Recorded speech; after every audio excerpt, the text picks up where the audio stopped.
اور بہت ساری ایک نہیں بے شمار مثالیں دی جا سکتی ہیں. جب میں یہ بیان لوڈ کر رہا ہوں ابھی آج کی بات ہے کہ ایک عالم دین سے انہی کے مسلک کی بات ہوئی، حالانکہ وہ سنجیدہ آدمی ہیں، اس کی طرح بدتمیز نہیں ہیں جو اتنے بڑے عالم کو برا بھلا کہیں اور فوہر گالیاں دیں،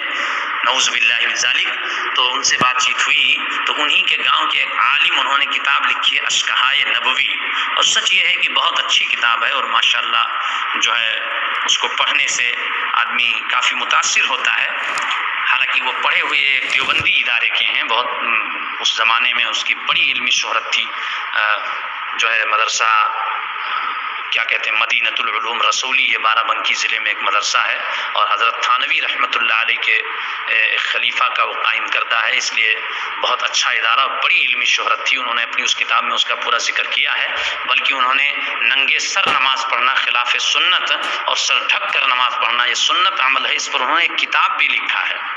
باقاعدہ پوری ایک کتاب انہوں نے لکھی ہے. ہیں وہ غیر مقلد لیکن ان کی طرح پھوہر اور بدتمیز نہیں ہے.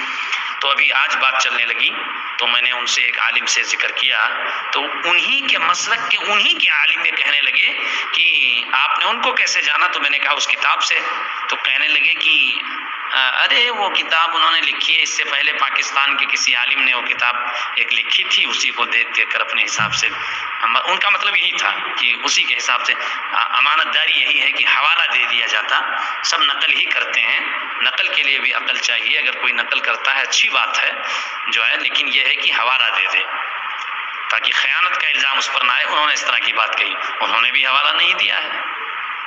اور وہ کتاب کون سی ہے؟ وہ پاکستان کے عالم جنہوں نے، جو علماء دیوبند میں سے ہیں، جنہوں نے پہلے کتاب لکھی ہے، اس کتاب کا نام ہے رسول اکرم صلی اللہ علیہ وسلم کے آنسو. شاید وہ کتاب دیکھنے کا موقع ملا ہو. تو اس طرح سے جب آپ دیکھیں گے تو بہت بے شمار کتابیں ایسی ملیں گی ان کی، اور اس میں ایسے مضامین ملیں گے جو انہوں نے علماء دیوبند سے نقل کیا ہے، اور حوالہ تک نہیں دیا ہے کہ ہاں میں وہاں سے لے رہا ہوں. تو یہ ابھی میں یہ عرض کر رہا تھا کہ ان کے یہاں یہی دیکھ لیجئے، جماعت ثانیہ اور ثالثہ، اسی پر ان کے یہاں اتفاق نہیں ہے، اور ان کے آپس کے مولوی اختلاف کیے ہیں اس سلسلے میں. غائبانہ نماز جنازہ، جو نجاشی کا واقعہ یہ جو ہے حدیث کی کتاب سے پیش کرتے ہیں، اس کے سلسلے میں ہم لوگ جو جواب دیتے ہیں وہی شیخ ابن تیمیہ نے بھی لکھا ہے، اور بہت سارے ان کے مولوی بھی وہی کہتے ہیں. میں نہیں کہتا کل کہتے ہیں، اکثر قائل ہیں، لیکن اختلاف بہت سارے کیے ہیں کہ رسول اکرم صلی اللہ علیہ وسلم کے بے شمار صحابہ دور دراز علاقوں میں فوت ہوئے، شہید ہوئے، جنگوں میں ان کی شہادت ہوئی، اور رسول اللہ صلی اللہ علیہ وسلم کو خبر ہوئی، آپ کو اطلاع ملی، لیکن آپ نے سوائے نجاشی کے کسی کی غائبانہ نماز جنازہ نہیں پڑھی. اور معاویہ ابن معاویہ کے سلسلے میں جو ایک روایت ملتی ہے وہ روایت ضعیف ہے، اس کو دلیل نہیں بنایا جا سکتا ہے. اور اس کے بارے میں تو علامہ ابن تیمیہ نے مسئلے کو صاف کر دیا کہ چونکہ وہاں پر نہ تو ان کو اسلامی طریقے پر غسل دیا گیا، نہ کفن دیا گیا، اور نہ ہی ان کی نماز جنازہ پڑھی گئی، بلکہ ان کی پوری رعایا عیسائی تھی. انہوں نے جو ہے ان کو عیسائی طور طریقے کے مطابق دفن کر دیا تھا، اور روئے زمین پر ان کی نماز جنازہ کہیں پڑھی ہی نہیں گئی تھی، اس لیے رسول اللہ صلی اللہ علیہ وسلم نے ان کی نماز جنازہ غائبانہ پڑھائی. اب اس سے ثابت ہوتا ہے کہ جس کی پڑھی ہی نہ گئی ہو، جو حدیث رسول اللہ صلی اللہ علیہ وسلم کی جیسی ہے اس کو اسی کے مطابق ماننا چاہیے، اس پر عمل کرنا چاہیے، کہ جس کی روئے زمین پر نماز جنازہ پڑھی ہی نہ گئی ہو اس کی پڑھی جائے، اور جس کی پڑھی جا چکی اس کے لیے اس کی نہ پڑھی جائے، اس کے لیے دعائے مغفرت کی جائے. کیونکہ رسول اللہ صلی اللہ علیہ وسلم کے بے شمار صحابہ اور جو ہے دور دراز علاقوں میں فوت ہوئے، ان کی شہادت ہوئی، اور حضور علیہ الصلوۃ والسلام کو اطلاع ملی، مگر آپ نے کسی کی غائبانہ نماز جنازہ نہیں پڑھائی. اور بعض روایتیں یہ بھی ہیں کہ صحابہ فرماتے ہیں کہ جب ان کی نماز جنازہ ہو رہی تھی اور رسول اللہ صلی اللہ علیہ وسلم پڑھا رہے تھے تو جو ہے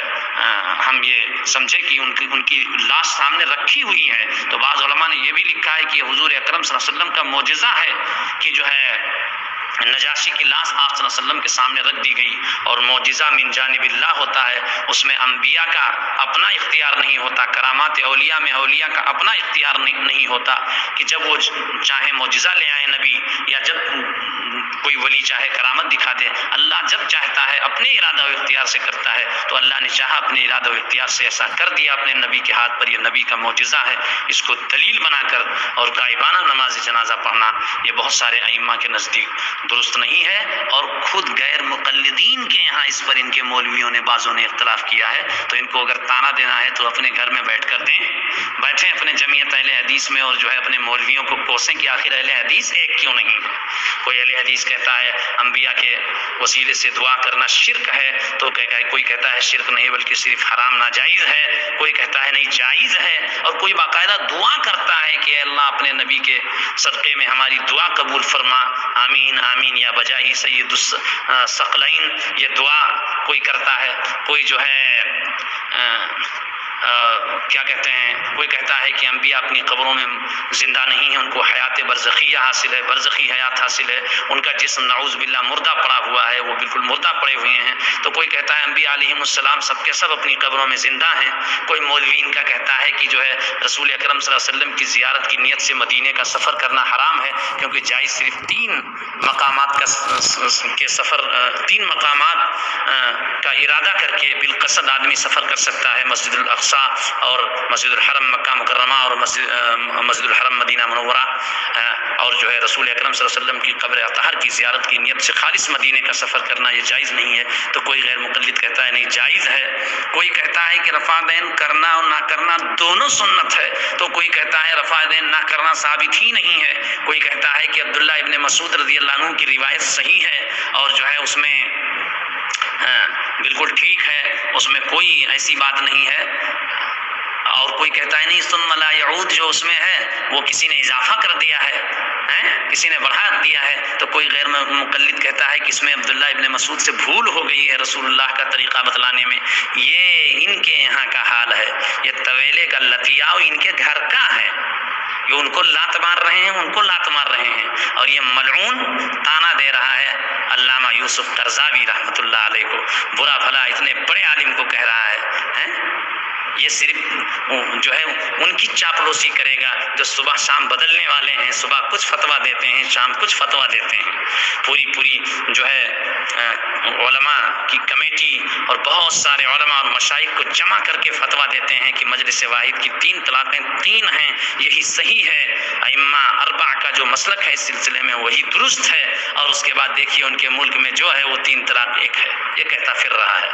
مسلک تو یہ بنائے ہیں، حالات یہ ہیں، صبح کچھ فتویٰ شام کچھ فتویٰ دیں گے کہ جو یہ فضائل اعمال کے جو واقعات ہیں، کرامات ہیں اور مکاشفات ہیں، اور جو ارواح ثلاثہ اور سمان قاسمی وغیرہ میں جو واقعات، میں نہیں کہتا ہوں کہ کوئی بات کے ان واقعات کو بالکل اسی طرح اس پر ایمان لے آئے جیسے قرآن کے واقعات ہیں، جیسے حدیث کے واقعات ہیں، لیکن بہرحال اس میں شرک کی کیا وجہ بنتی ہے،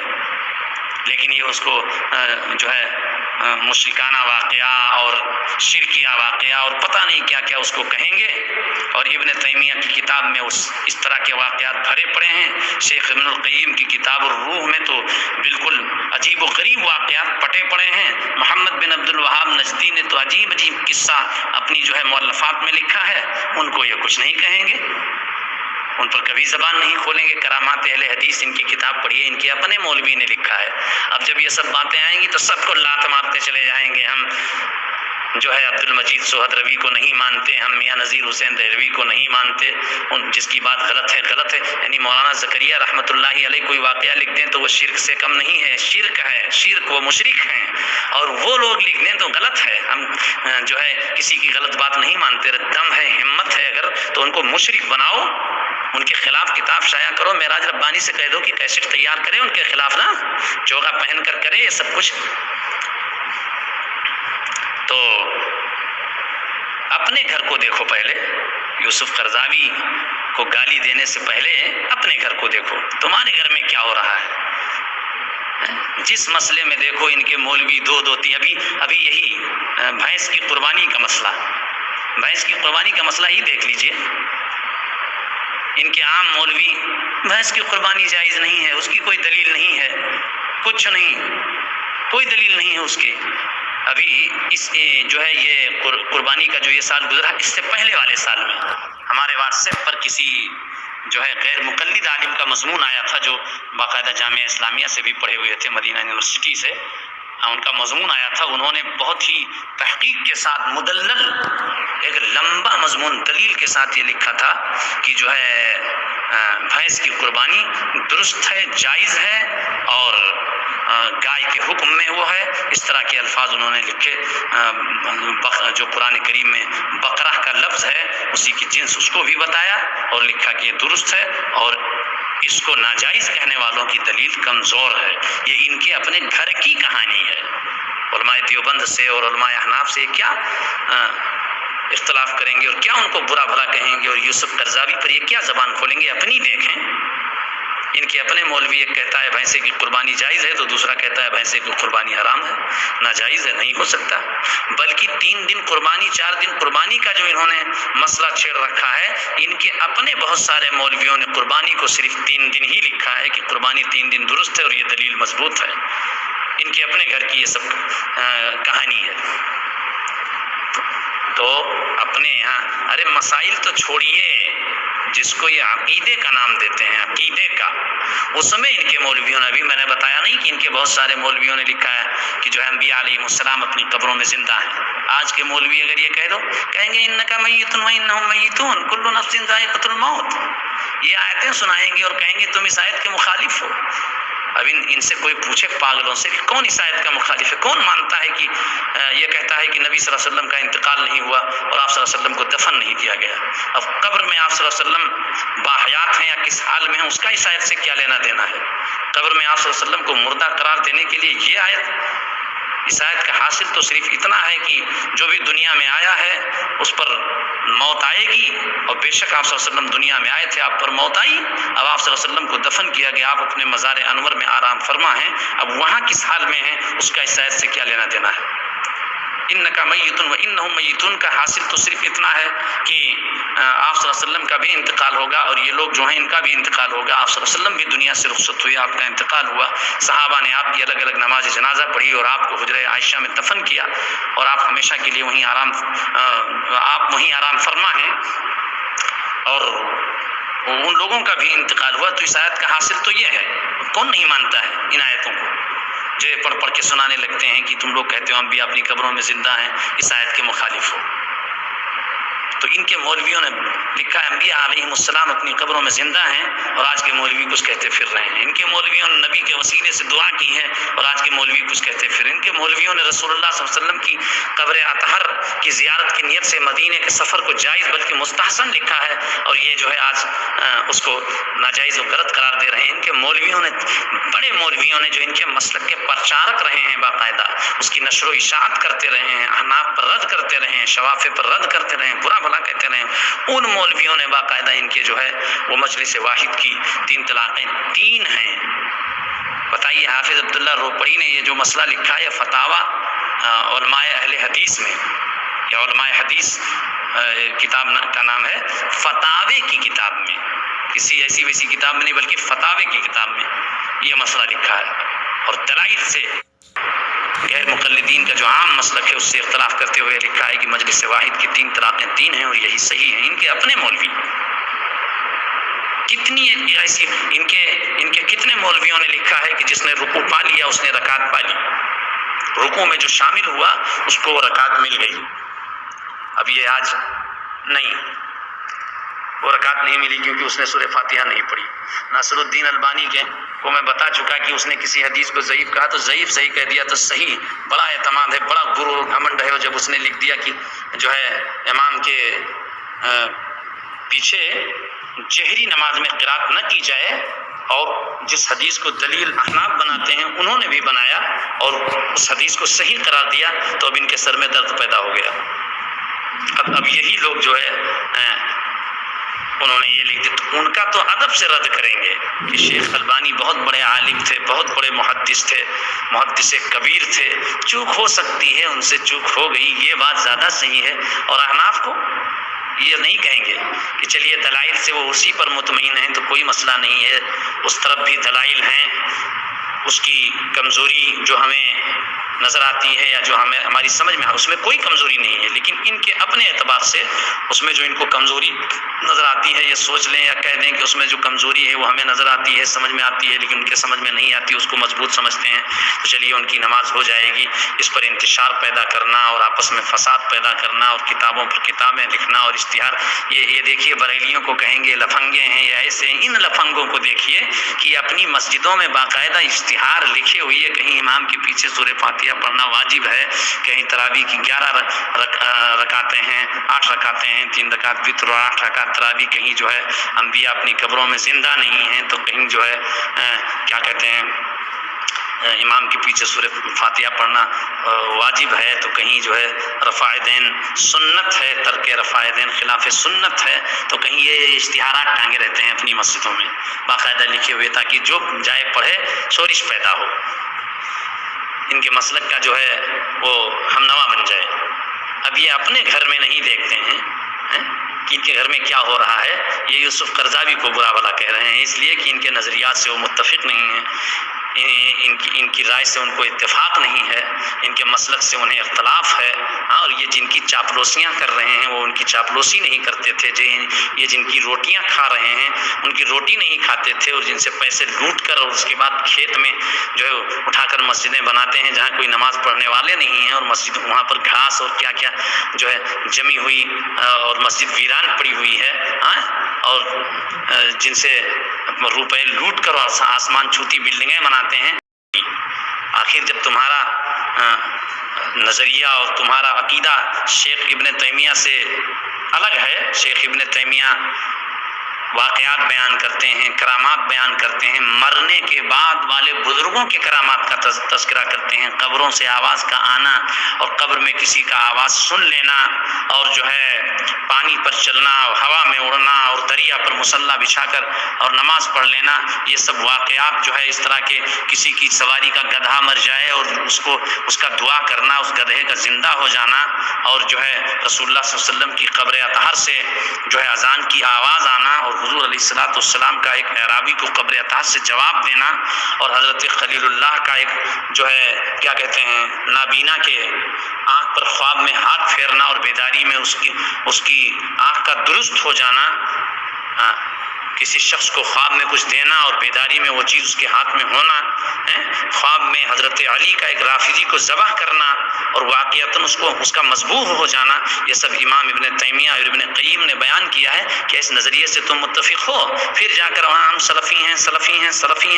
دھوکہ دے کر الو بنا کر بیوقوف بنا کر کسی کے مال کو لوٹنا اور اس کو جو ہے اپنا ہم مسلک بتانا اور اپنے کو اس کا ہم مسلک ظاہر کرنا، کیا یہی کرتے ہیں علماء دیوبند؟ الحمدللہ اللہ کا شکر ہے انہوں نے یہ چاپلوسی اور یہ کیا کہتے ہیں مداہنت اور یہ مکاری انہوں نے کبھی نہیں کی۔ انہوں نے اگر پیسہ بھی حاصل کیا تو اپنا جو عقیدہ ہے نظریہ ہے وہ اسی طرح پیش کر کے پوری طرح سے اس کا تذکرہ کر کے اور پوری طرح سے اس سے متفق ہو کے انہوں نے پیش کیا ہے، اور یہ چاپلوسیاں نہیں کی ہیں۔ اس لیے علامہ یوسف قرضاوی رحمۃ اللہ علیہ کو گالیاں دینے اور ان کو برا بھلا کہنے سے پہلے اپنے مولویوں کو دیکھو، جو تمہارے یہاں آپس کا طویلے کا لتیاو ہے، ایک مولوی ایک دوسرے کو لات مارتا ہے، دوسرا تیسرے کو لات مارتا ہے، وہ اس کی تفسیر سے اختلاف کر رہا ہے، وہ اس کی جو ہے عقیدے سے اختلاف کر رہا ہے، وہ اس کے مسئلے سے ہٹ رہا ہے۔ اب یہ کہ علماء دیوبند کو بھی آپس میں دیکھ لو، ان کے یہاں یہ تو علماء دیوبند کو تو تم شروع سے کہتے چلے آ رہے ہو، تمہارے مسلک کی تو اینٹ بھی بنیاد بھی اسی پہ رکھی گئی ہے، چاروں ائمہ کی مخالفت اور جو ہے صوفیہ کی مخالفت، اہل اللہ کو برا بھلا کہنا، اور جو ہے جن کے در پر کاسا گدائی لے کر جاتے ہو انہی کو، اور جو ہے جن کے ہاں بھیک مانگتے ہو علم کی انہی کو گالیاں دینا، برا بھلا کہنا، یہ تو تمہارا ہاتھ شروع سے رہا ہے۔ تم علماء دیوبند کے بارے میں یا کیا کہتے ہیں اہل حق اہل سنت والجماعت احناف کے بارے میں تم کیا کہو گے، اور کہ جو ہے ان کے یہاں بھی یہ رائے ہے، ان کی یہ رائے ہے، ان کی وہ رائے ہے، ان کی وہ رائے ہے، کسی کی کوئی رائے ہے، اس سے تمہیں کیا لینا دینا؟ تمہارا تو دعویٰ ہے کہ ہم جو ہے چار کو چار طرح سے حق نہیں سمجھتے ہیں، ہم ایک حق مانتے ہیں، تو تمہارے مولوی جب سب ایک ملت پر ہیں اور اس ملت کا اس مسلک کا نام اہل حدیث ہے اور وہ سب کے سب ایک ہیں، تو یہ سارے اختلافات کیوں ہیں؟ کہیں کوئی حنفیوں کی تائید کر رہا ہے، کہیں کوئی شافعیوں کی تائید کر رہا ہے، کہیں کوئی مالکیوں کی تائید کر رہا ہے، کہیں کوئی حنبلیوں کی تائید کر رہا ہے، اس کی کیا ضرورت ہے؟ کہیں گے کہ ارے صاحب تائید کیا کرتے ہیں جو صحیح ہے؟ تو آخر کون صحیح ہے؟ تمہارا ایک مولوی کہتا ہے انبیاء زندہ ہیں اپنی قبروں میں، دوسرا کہتا ہے مردہ ہیں، ایک کہتا ہے وسیم کے وسیلے سے دعا جائز ہے، دوسرا کہتا ہے حرام ہے، شرک ہے، ایک کہتا ہے کہ جو ہے امام کے پیچھے جہری نمازوں میں سورہ فاتحہ پڑھنا غلط ہے، نہیں پڑھا جائے، امام کی قرات کو سنا جائے، دوسرا کہتا ہے نہیں جہری ہو یا سیدھی دونوں میں پڑھا جائے، ایک کہتا ہے کہ جو ہے امام کے جو ہے جب وہ کسی آیت پر رکے اس میں سورہ فاتحہ پڑھ لیا جائے، تو کوئی دوسرا کہتا ہے نہیں صاحب سورہ فاتحہ پڑھ کر امام تھوڑی دیر کے لیے خاموش ہو جائے اس میں پڑھ لیا جائے، تو کوئی کہتا ہے نہیں ساتھ ہی ساتھ پڑھا جائے، کوئی کہتا ہے رفع دین کرنا نہ کرنا دونوں سنت ہے، کوئی کہتا ہے نہیں رفع دین نہ کرنا یہ غلط ہے، جو ہے عبداللہ ابن مسعود سے بھول ہو گئی تھی، کوئی کہتا ہے نہیں عبداللہ ابن مسعود سے بھول نہیں ہوئی تھی بلکہ ثم لا یعود کا کسی نے اندراج کر دیا ہے، کوئی کہتا ہے کہ جو ہے یہ ہاتھ ناف کے نیچے باندھنا بھی درست ہے، تو کوئی کہتا ہے نہیں اس کی حدیث ثابت ہی نہیں ہے، کوئی کہتا ہے حضرت عمر رضی اللہ عنہ بدعت عمری جاری ہے، وہ 20 رکعت تراویح بدعت عمری ہے، تو کوئی کہتا ہے نہیں حضرت عمر سے 20 رکعت تراویح ثابت ہی نہیں ہے، کوئی کہتا ہے رسول اکرم صلی اللہ علیہ وسلم کی قبر اطہار کی نیت سے مدینے کا سفر حرام ہے، تو کوئی کہتا ہے نہیں جائز بلکہ مستحسن ہے، کوئی کہتا ہے ابن العربی جو ہے وہ یہود و نصارہ سے بڑھ کر کافر ہیں، عربوں کی چاپلوسی میں، بعض وہاں کے متشدد سلفیوں کے چکر میں ان کی چاپلوسی میں، تو کوئی جو ہے کہتا ہے کہ نہیں ابن العربی خاتم الولایہ المحمدیہ تھے جیسا کہ نذیر حسین دہلوی نے کہا ہے، کوئی کہتا ہے ابن العربی گمراہ اور یہودیوں کے ایجنٹ تھے، تو کوئی ابن العربی کے ساتھ حشر میں اٹھنے کی تمنا کرتا ہے، جو ہے نواب صدیق حسن بھوپالی التاج المکلل میں باقاعدہ دعا کرتے ہیں کہ اللہ ہمارا ابن عربی کے ساتھ حشر فرما، کوئی کہتا ہے کہ ابن الفارض گمراہ اور بدعقیدہ آدمی تھے، تو نواب صدیق حسن جو ہے ابن الفارض کی کرامت بیان کرتے ہیں، کوئی کہتا ہے کہ جو ہے جماعت ثانیہ اور ثالثہ یہ درست نہیں ہے، تو کوئی کہتا ہے نہیں یہ درست ہے، کوئی کہتا ہے مجلس واحد کی جو ہے 3 طلاقیں ایک ہیں، 3 دے کر 3 ہو ہی نہیں سکتی ہیں، تو کوئی کہتا ہے نہیں 3 ایک نہیں بلکہ 3 3 ہے اور بیوی حرام ہے، یہ ان کے یہاں ہے یہ سب کچھ، بس یہ ہے کہ اپنے علماء کو یہ سب پڑھنا چاہیے اور جو ہے ڈر اور خوف سے نکل کر اور یہ ان کی آنکھ میں آنکھ ملا کر ان غیر مقلدوں سے بات کرنا چاہیے، اور یہ سب ہوا منصور ہو جائیں گے انشاءاللہ۔ بتائیے کوئی یہ سب باتیں کرنے کی ضرورت نہیں تھی، یہ دور اس کا نہیں ہے، بلکہ بہتر ہے کہ اس وقت جو ہے امت مسلمہ میں اتحاد پیدا کیا جائے، اور جس میں بھی اتحاد ہو سکتا ہے اس میں اتحاد کیا جائے، اور جو ہے فقہی اور فروعی اختلافات کو نظر انداز کر کے آپس میں محبت کیا جائے، ایک دوسرے کو قریب کیا جائے، مسلمانوں کی اجتماعیت کو واپس لایا جائے، اور جو ہے ان کی طاقت کو مضبوط کیا جائے، اور جو ہے بالکل کوشش کی جائے، اللہ تعالیٰ سے دعا کیا جائے کہ رب العالمین خلافت عثمانیہ کی طرح پھر مسلمانوں کو کوئی بہترین خلافت عطا فرما، اور طاقت و قوت عطا فرما، شوکت اور جمال عطا فرما، یہ دعا کیا جائے اور سب کو ایک کیا جائے، اور چھوٹی چھوٹی باتوں کو چھوڑ دیا جائے۔ ایسے وقت میں بتائیے اتنے بڑے جید عالم کو جن کے لیے ساری دنیا کے مسلمان دعا کر رہے ہیں، ان کے مغفرت کی اور ان کی خدمات کو سراہ رہے ہیں، جو کچھ انہوں نے کیا ہے اس کو اٹھا کر پیش کر رہے ہیں لوگوں کے سامنے، تاکہ لوگوں کو عبرت ہو، نصیحت حاصل ہو کہ ہاں جو ہے ہمیں بھی یہ سب کچھ کرنا چاہیے، اگر ہم کرنے پہ آئیں تو کوئی مشکل نہیں ہے یہ ساری چیزیں۔ ایسے وقت میں یہ شخص جو ہے اتنے بڑے عالم کو برا بھلا کہہ رہا ہے، اور نہ یہی بلکہ کسی جو ہے عربی نے بھی اسی طرح کی بدتمیزی کی ہے۔ اللہ تبارک و تعالیٰ ایسے لوگوں کو ہدایت عطا فرمائے، اور اگر ان بدبختوں کی قسمت میں ہدایت نہیں ہے تو رب العالمین ان بدبختوں ملعونوں کو اس کی سزا دے، کہ حدیث میں ہے کہ جو ہے جس نے میرے کسی ولی سے نیک بندے سے دشمنی کی اس سے میرا اعلان جنگ ہے۔ اللہ تبارک و تعالیٰ ان غیر مقلدوں کو ہمیں سمجھنے اور ان کی ریشہ دوانیوں سے بچنے کی توفیق عطا فرمائے، آمین یا رب العالمین، وما علینا الا البلاغ